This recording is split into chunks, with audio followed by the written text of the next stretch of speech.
Politikus Marwar Sirait berpamitan dari PDIP dan mengikuti langkah politik Presiden Joko Widodo. Ini menambah daftar politikus PDIP yang hengkang dari partai pemenang pemilu 2019.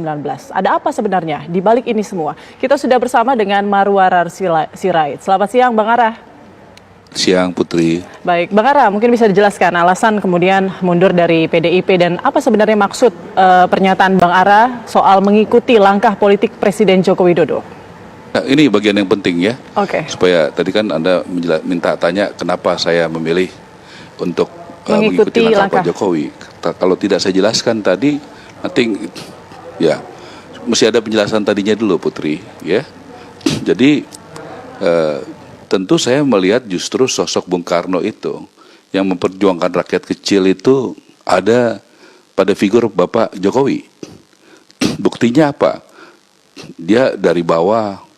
Dia juga berproses, dia juga sebagai wali kota, gubernur, presiden. Saya pikir tidak ada presiden yang lebih sering bertemu dengan rakyatnya. Saya pikir tidak ada yang lebih longgar, boleh dicek dari Pas Pampres, pengawal presiden yang begitu sering bertemu, menyapa, menyentuh pada saat COVID, mengetuk rumah-rumah rakyatnya untuk membantu rakyatnya. Saya pikir itu jelas bahwa Presiden Jokowi adalah bukti nyata dari ajaran Bung Karno tadi. Saya melihat itu. Kemudian Bung Karno mengajarkan kita tidak bisa ditekan oleh kekuatan asing. Dulu tahun 55 di Bandung, Bung Karno mendirikan non-blok. Supaya negara-negara di Afrika dan Asia juga bersatu, punya bargaining power menghadapi dominasi waktu itu Uni Soviet dan blok Amerika, blok Barat dan blok Timur. Kita lihat contohnya apa. Kita lihat bagaimana di zaman Jokowi sebagai presiden, dia bisa membuat kepemilikan saham Indonesia mayoritas di Freeport, di tanah Papua, yang selama puluh tahun tidak pernah terjadi, baru bisa terjadi di zaman Presiden Jokowi. Kita lihat bagaimana Chevron dikelola juga sekarang oleh Indonesia. Kita juga bisa melihat bagaimana perlawanannya tidak bisa ditekan oleh WTO, oleh Uni Eropa, soal sawit.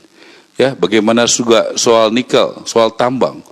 Dulu Amerika, Inggris, dan negara-negara maju melakukan proteksi kepada negaranya supaya mereka menjadi negara industri. Dan sesudah mereka maju, mereka ingin liberal, nggak bisa. Kita juga harus memproteksi kemampuan sumber daya alam kita dan kita kelola.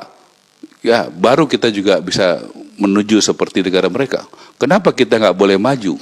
Dengan kita mengolah seperti yang Pak Jokowi lakukan, kita mendapatkan royalti yang besar, pajak yang besar, keuntungan yang besar daripada kita mengekspor mentah. Nah, saya melihat justru yang menjadi contoh sebagai Bung Karno itu adalah Jokowi.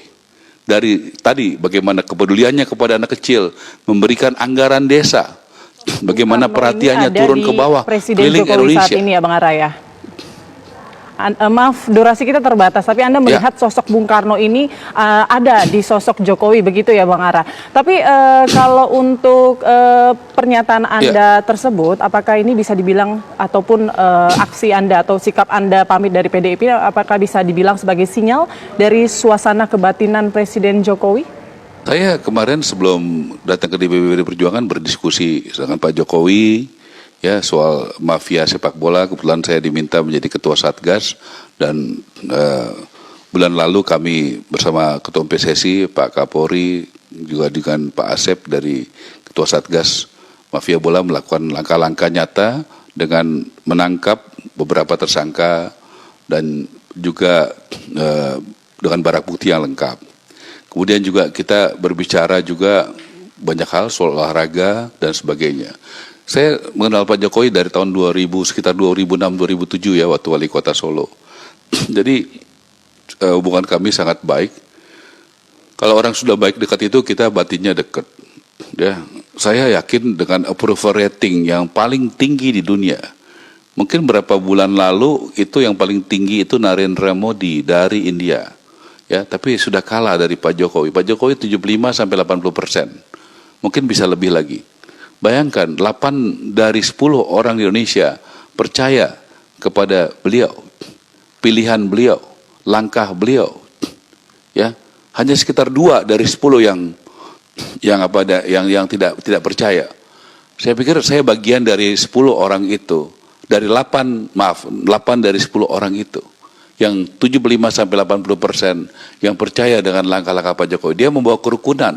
Bagaimana dia bertarung dengan Mas Prabowo 2 kali pilpres, bisa dikatakan 1 kali pilkada DKI, tapi waktunya bersatu. 2 orang ini menunjukkan negarawan sejati, Prabowo dan Jokowi. Mereka mengerti kapan waktunya bersaing, bertarung, dan kapan waktunya bersatu.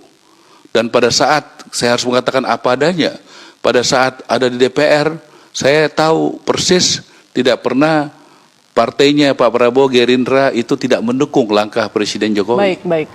Ya, dan kemudian Pak Prabowo sangat loyal dan sangat santun, dan itu proses panjang dari 2 orang yang sering bertarung kemudian bisa bersatu. Dan ini adalah contoh.